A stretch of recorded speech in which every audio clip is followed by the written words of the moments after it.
Kaixo, asteko adierazle ekonomikorik adierazgarrienak laburtuko ditugu. Hauxe da, aste ekonomia. Hirugarren hiruhilekoko konfidantza indizearen arabera, Euskal Etxeek baikortasunez aurre egingo diote udazkenari. Edo nola ere, nolabaiteko kezka dute prezioen bilakaerarekin. Ziurgabetasun faktore horrek zuzenean du eragina etxeko kontuetan, eta aurrezpen, gastu eta inbertsio erabakiak baldintzatuko ditu.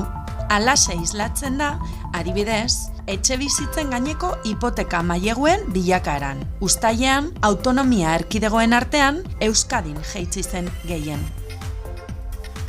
Azkenik, saltoki handietako eta elikadura kateetako salmentek behera egin zuten abuztuan. Beste jarduera batzuk ez bezala, salmenta horiek indarrez hasi ziren pandemiaren garaian. Eta orain, pandemiaren aurreko urteetako antzeko mailetara itzuli dira.